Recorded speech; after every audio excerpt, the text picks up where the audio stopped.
जय श्री राधे कृष्ण। बहुत प्राचीन काल की बात है।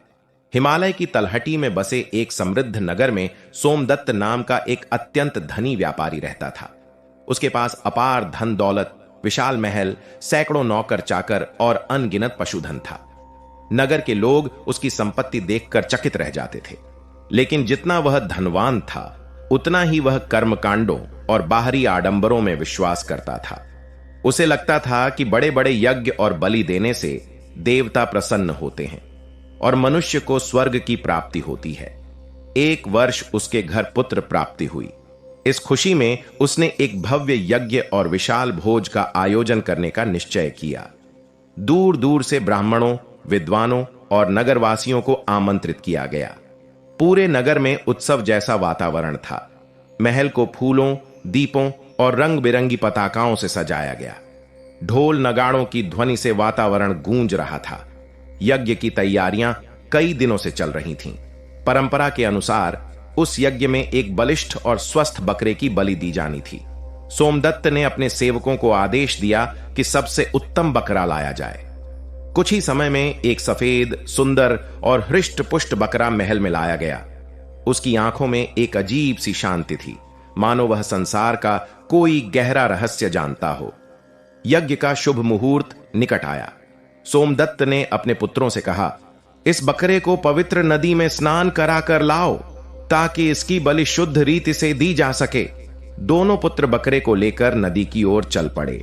सूरज ढलने लगा था और नदी का जल सुनहरी किरणों से चमक रहा था। जैसे ही वे नदी तट पर पहुंचे, उन्होंने बकरे को जल में उतारा। जैसे ही ठंडा जल उसके शरीर पर पड़ा, अचानक एक विचित्र घटना घटी।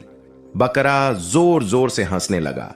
उसकी हंसी साधारण नहीं थी, वह इतनी गहरी और रहस्यमयी थी कि नदी तट पर खड़े सभी लोग भयभीत हो उठे।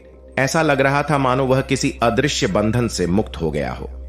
उसकी हंसी कुछ क्षणों तक गूंजती रही, लेकिन अगले ही पल उसकी हंसी रुक गई। उसकी आंखें आंसुओं से भर उठीं। वह दर्द से कराहने लगा और जोर जोर से रोने लगा। उसके आंसू नदी के जल में मिलते जा रहे थे। व्यापारी के पुत्र भय और आश्चर्य से कांप उठे। उनमें से एक ने घबरा कर पूछा, हे प्राणी, तू पहले हंसा और फिर रोने लगा। आखिर इसका रहस्य क्या है? क्या तू कोई देवता है या कोई श्रापित आत्मा? बकरे ने गंभीर स्वर में उत्तर दिया, मैं इसका उत्तर केवल तुम्हारे पिता के सामने ही दूंगा। दोनों पुत्र घबराए हुए बकरे को लेकर वापस महल पहुंचे। वहां यज्ञ मंडप में सैकड़ों लोग बैठे थे। अग्नि प्रज्वलित थी और मंत्रोच्चार हो रहा था। जब लोगों ने सुना कि बकरा मनुष्य की भाषा बोलता है, तो पूरा वातावरण स्तब्ध हो गया। सोमदत्त स्वयं आगे आया और बोला, हे अद्भुत प्राणी, तू कौन है और तू हंसा भी तथा रोया भी क्यों? बकरे ने गहरी सांस ली और धीरे धीरे बोलना शुरू किया, हे मनुष्य, आज से कई जन्म पहले मैं भी तुम्हारी तरह एक धनी और अहंकारी पुरोहित था। मैं भी यज्ञों में पशुओं की बलि देता था। मुझे लगता था कि इससे देवता प्रसन्न होंगे और मुझे पुण्य मिलेगा। एक दिन मैंने भी इसी प्रकार एक निर्दोष बकरे की बलि चढ़ाई थी। सभा में पूर्ण शांति छा गई। बकरा आगे बोला, उस एक पाप के कारण मुझे भयंकर दंड मिला। पिछले 499 जन्मों से मैं बार बार बकरे के रूप में जन्म ले रहा हूं। हर जन्म में मेरा गला काटा गया। हर बार मैंने वही भय, वही पीड़ा और वही असहनीय मृत्यु झेली है। उसकी आवाज कांपने लगी। आज मेरा 500वां और अंतिम जन्म है। आज मेरी इस अंतहीन पीड़ा का अंत होने वाला है। इसलिए मैं हंसा, क्योंकि अब मैं इस भयानक कर्म बंधन से मुक्त हो जाऊंगा। यह कहते कहते उसकी आंखों से आंसू बहने लगे। वह बोला, लेकिन मैं इसलिए रो पड़ा क्योंकि आज तुम वही पाप करने जा रहे हो जो मैंने किया था। आज यदि तुम मेरा वध करोगे तो अगले 500 जन्मों तक तुम्हें भी इसी प्रकार मृत्यु और पीड़ा सहनी पड़ेगी। तुम्हारे लिए भी दुखों का अंतहीन चक्र आरंभ हो जाएगा। मुझे तुम्हारे भविष्य पर दया आ गई। बकरे की बातें सुनकर पूरे यज्ञ मंडप में सन्नाटा छा गया। सभी लोगों के चेहरे पीले पड़ गए। सोमदत्त का शरीर भय से कांपने लगा। उसके हाथ से तलवार गिर गई। वह घुटनों के बल बैठ गया और कांपती आवाज में बोला, नहीं, मैं ऐसा पाप कभी नहीं करूंगा। मैंने अज्ञानता में बहुत भूलें की हैं। आज से मैं किसी भी निर्दोष प्राणी की हत्या नहीं करूंगा। हे प्राणी, मैं तुम्हें जीवन दान देता हूं। सभा में बैठे कई विद्वानों ने भी सिर झुका लिया। उन्हें पहली बार एहसास हुआ कि धर्म के नाम पर हिंसा करना कितना भयंकर पाप हो सकता है। लेकिन बकरे के चेहरे पर एक रहस्यमयी मुस्कान उभरी। वह शांत स्वर में बोला, हे मानव, तुम्हारा हृदय बदल गया। यह बहुत बड़ी बात है, लेकिन अब मेरे कर्मों का फल पूर्ण रूप से पक चुका है। संसार की कोई शक्ति मेरी नियति को नहीं बदल सकती। जब कर्म अपना परिणाम देने आते हैं, तब राजा, धन, शक्ति या सुरक्षा कुछ भी उन्हें रोक नहीं सकता। सोमदत्त ने फिर भी हार नहीं मानी। उसने अपने पुत्रों और सेवकों को आदेश दिया, इस बकरे को तुरंत नगर से दूर किसी सुरक्षित स्थान पर ले जाओ। इसकी रक्षा करना, इसे कोई हानि नहीं पहुंचनी चाहिए। सेवक और पुत्र बकरे को लेकर नगर से दूर पहाड़ी मार्ग की ओर चल पड़े। वे उसे एक हरे भरे चरागाह में छोड़ना चाहते थे, जहां कोई शिकारी या जंगली जानवर न पहुंच सके। संध्या का समय था। आकाश में काले बादल छाने लगे थे। तेज हवाएं चल रही थीं। दूर दूर तक बिजली चमक रही थी। चलते चलते वे एक पहाड़ी ढलान के पास पहुंचे। वहीं एक विशाल वृक्ष खड़ा था, जिसकी शाखाओं पर कोमल हरे पत्ते लटक रहे थे। बकरा उन पत्तों को देखकर ठहर गया। उसने धीरे से अपनी गर्दन ऊपर उठाई और पत्तियां खाने के लिए आगे बढ़ा। उसी क्षण आकाश में भयंकर गर्जना हुई। एक प्रचंड बिजली पहाड़ की ऊंची चट्टान पर गिरी। बिजली की शक्ति इतनी भयानक थी कि पूरी चट्टान टूटकर बिखर गई। उसके नुकीले टुकड़े तूफान की गति से नीचे आने लगे। अचानक चट्टान का एक धारदार टुकड़ा हवा को चीरता हुआ सीधा बकरे की गर्दन से टकराया। क्षण भर में उसका सिर धड़ से अलग होकर भूमि पर गिर पड़ा। सब कुछ इतनी तेजी से हुआ कि किसी को संभलने का अवसर ही नहीं मिला। सोमदत्त के पुत्र भय से कांप उठे। उनकी आंखों के सामने वही घटना घट चुकी थी जिसकी भविष्यवाणी बकरे ने की थी। जब उन्होंने लौटकर सारी घटना सोमदत्त को सुनाई, तो वह लंबे समय तक मौन बैठा रहा। उसकी आंखों में पश्चाताप के आंसू थे। उस दिन उसे समझ आ गया कि कर्म का नियम अटल है। मनुष्य जो भी करता है, उसका फल उसे अवश्य भोगना पड़ता है। उस दिन के बाद सोमदत्त ने हमेशा के लिए हिंसा का मार्ग छोड़ दिया। उसने पशु बलि बंद करवा दी, गरीबों की सेवा शुरू की और अपना जीवन दया, करुणा और अहिंसा के मार्ग पर समर्पित कर दिया। धीरे धीरे उसका यह परिवर्तन पूरे नगर में फैल गया। लोग भी हिंसा छोड़कर दया का मार्ग अपनाने लगे। कहा जाता है कि उसी दिन से उस नगर में किसी भी यज्ञ में पशु बलि नहीं दी गई और लोग समझ गए कि सच्चा धर्म किसी निर्दोष प्राणी का रक्त बहाना नहीं, बल्कि हर जीव पर दया करना है। यह कहानी हमें सिखाती है कि हम अपने कर्मों से भाग नहीं सकते। जिस प्रकार बछड़ा हजारों गायों के बीच अपनी मां को ढूंढ लेता है, उसी प्रकार कर्म भी अपने कर्ता को ढूंढ ही लेता है। हिंसा और कुकर्मों का फल अंततः हमें ही भुगतना पड़ डरता है, चाहे हम उसे कितना ही न्याय संगत क्यों न ठहराएं। भगवान श्री कृष्ण कहते हैं कि यह संसार कर्म भूमि है।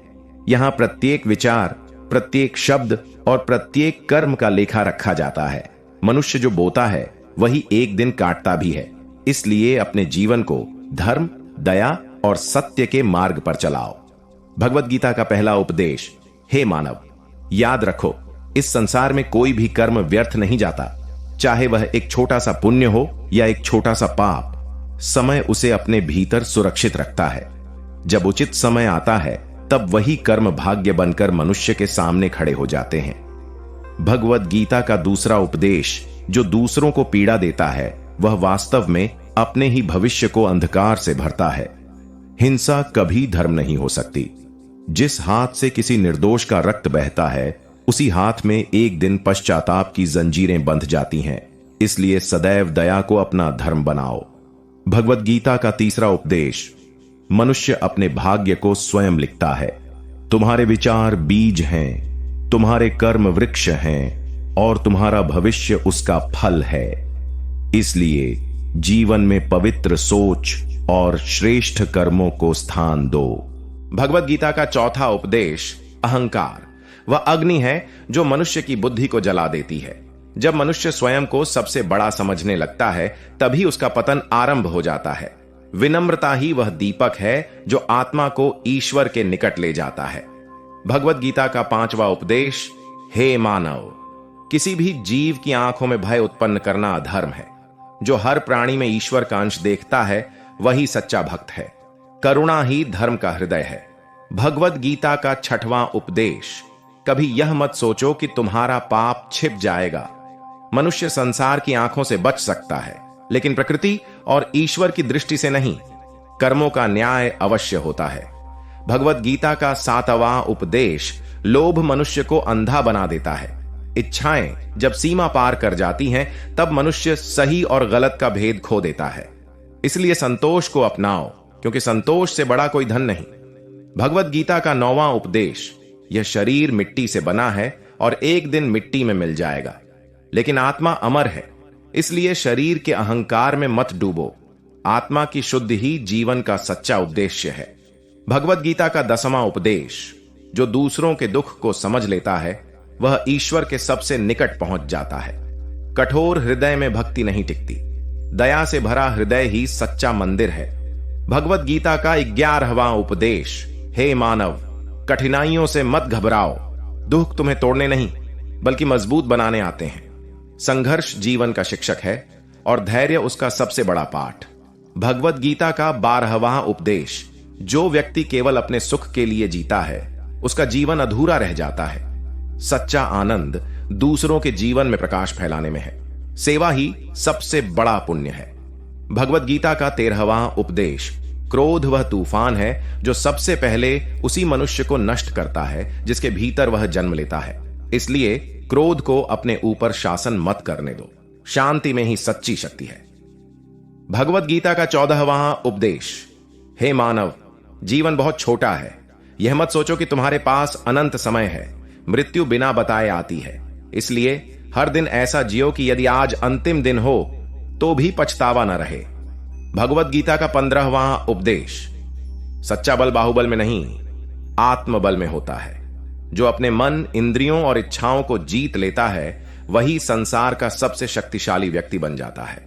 भगवत गीता का 16वां उपदेश, धन, वैभव और प्रसिद्धि सब यहीं रह जाएंगे। अंत में केवल तुम्हारे कर्म तुम्हारे साथ जाएंगे। इसलिए अपने जीवन को ऐसे कर्मों से भरो जिन्हें याद करके आत्मा प्रसन्न हो सके। भगवत गीता का 17वां उपदेश, हे मनुष्य, आत्मा न कभी जन्म लेती है और न कभी मरती है। वह केवल शरीर बदलती है। जैसे मनुष्य पुराने वस्त्र त्याग कर नए वस्त्र धारण करता है, इसलिए मृत्यु से मत डरो, अधर्म से डरो। भगवत गीता का 18वां उपदेश, सच्चा धर्म किसी को भय देना नहीं बल्कि भय से मुक्त करना है। यदि तुम्हारे कारण किसी प्राणी की आंखों में आंसू आते हैं तो समझो तुम्हारी पूजा अधूरी है। भगवत गीता का 19वां उपदेश, भक्ति केवल मंदिरों में दीप जलाने से नहीं होती। सच्ची भक्ति तब होती है जब तुम्हारे कारण किसी भूखे को भोजन मिले, किसी दुखी को सहारा मिले और किसी निर्बल को सुरक्षा मिले। भगवत गीता का 20वां उपदेश, हे मानव, मोह सबसे बड़ा बंधन है। मनुष्य जिन वस्तुओं को अपना समझता है एक दिन वही सब उसे छोड़कर चली जाती हैं। इसलिए संसार में रहो लेकिन संसार को अपने भीतर मत बसाओ। भगवत गीता का 21वां उपदेश, जो व्यक्ति क्षमा करना सीख लेता है उसका हृदय ईश्वर के सबसे निकट पहुंच जाता है। बदला लेने वाला कुछ क्षणों के लिए संतुष्ट हो सकता है, लेकिन क्षमा करने वाला जीवन भर शांत रहता है। भगवत गीता का 22वां उपदेश, अपने भीतर झांको। संसार को बदलने से पहले स्वयं को बदलो। जब मन शुद्ध हो जाता है तब पूरी दुनिया सुंदर दिखाई देने लगती है। भगवत गीता का 23वां उपदेश, धन का घमंड मत करो। धन केवल साधन है, उद्देश्य नहीं। वह धन सबसे पवित्र है जो किसी के दुख को कम करने में उपयोग आए। भगवत गीता का 24वां उपदेश, सत्य कभी हारता नहीं। झूठ कुछ समय तक चमक सकता है, लेकिन अंत में सत्य ही सूर्य बनकर प्रकट होता है। इसलिए हर परिस्थिति में सत्य का साथ दो। भगवत गीता का 25वां उपदेश, जो व्यक्ति ईश्वर पर विश्वास रखता है वह कठिन समय में भी नहीं टूटता। विश्वास वह दीपक है जो अंधकार में भी मार्ग दिखाता है। भगवत गीता का 26वां उपदेश, दूसरों से ईर्ष्या मत करो। प्रत्येक आत्मा की यात्रा अलग है। किसी का सुख देखकर दुखी होने के बजाय अपने जीवन को बेहतर बनाने का प्रयास करो। भगवत गीता का 27वां उपदेश।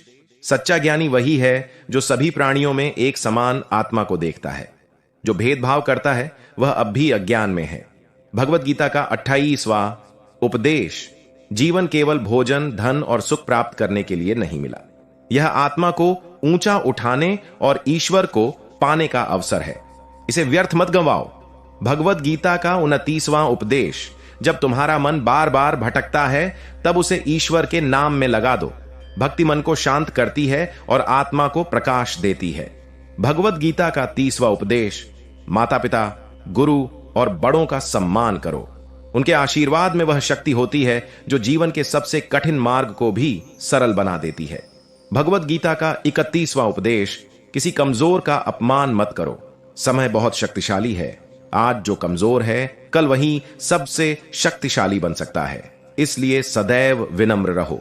मन तुम्हारा सबसे बड़ा मित्र भी है और सबसे बड़ा शत्रु भी। यदि तुमने मन को जीत लिया तो संसार की कोई शक्ति तुम्हें पराजित नहीं कर सकती। भगवत गीता का 32वां उपदेश। मोह मनुष्य की बुद्धि को ढक देता है। जब मनुष्य अत्यधिक आसक्ति में बंध जाता है तब वह सत्य को देख नहीं पाता। इसलिए संतुलन में रहना सीखो। भगवत गीता का 33वां उपदेश। समय कभी एक समान नहीं रहता। सुख और दुख दोनों जीवन के अतिथि हैं। इसलिए अच्छे समय में घमंड मत करो और बुरे समय में निराश मत हो। भगवत गीता का 34वां उपदेश। अपने शब्दों का ध्यान रखो।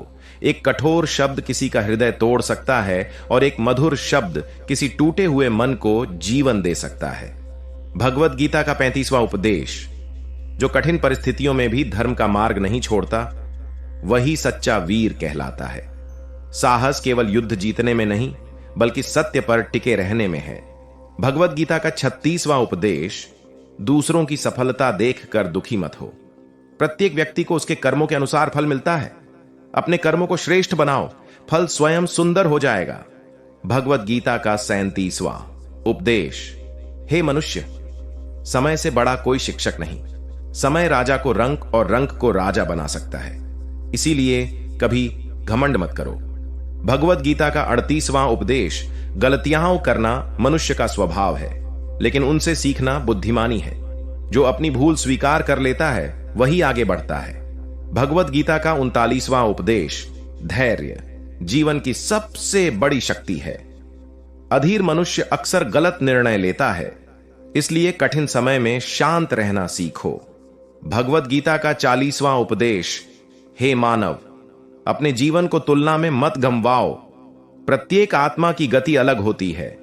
अपने मार्ग पर विश्वास रखो। जीवन में होने वाली हर घटना का कोई न कोई उद्देश्य होता है। या तो वह तुम्हें मजबूत बनाती है या कुछ नया सिखाती है। जहां स्वार्थ नहीं होता वहां लोग जुड़ते नहीं। इसलिए अपेक्षा दूसरों से नहीं, स्वयं से रखो। रास्ते कभी खत्म नहीं होते, केवल हिम्मत हारने वाले लोग रुक जाते हैं। यदि तैरना सीखना है तो पानी में उतरना ही पड़ेगा। किनारे बैठकर कोई कुशल नहीं बनता। थोड़े से आराम का त्याग यदि बड़ी सफलता दिला सकता है तो समझदारी उसी में है कि छोटे सुख को छोड़कर बड़े लक्ष्य को अपनाया जाए। जीवन में विश्वास शक्ति देता है, अच्छे कर्म सुरक्षा देते हैं, ज्ञान दिशा दिखाता है और सजगता रक्षा करती है। सबसे बड़ा खतरा बाहर के शत्रुओं से नहीं बल्कि अपने आसपास की गलतियों से होता है। जैसे नाव बाहर के पानी से नहीं भीतर के छेद से डूबती है। स्वास्थ्य सबसे बड़ा धन है, संतोष सबसे बड़ी संपत्ति है और निष्ठा सबसे मजबूत संबंध है। चिंता और चिता में केवल एक बिंदु का अंतर है। चिता मृत शरीर को जलाती है लेकिन चिंता जीवित इंसान को भीतर से जला देती है। अपने पास जो है उसका घमंड मत करो और दूसरों की उपलब्धियों से ईर्ष्या मत करो। ईर्ष्या मन की शांति छीन लेती है। यह संसार हमेशा प्रशंसा और आलोचना दोनों करता रहेगा। इसलिए अपने मार्ग पर अडिग रहना ही बुद्धिमानी है। जो स्वयं से प्रेम करता है वही दूसरों को भी पीड़ा नहीं देता, क्योंकि उसके भीतर संतुलन होता है। जो मन को विचलित करने वाले विचारों से मुक्त हो जाता है वही सच्ची शांति का अनुभव करता है।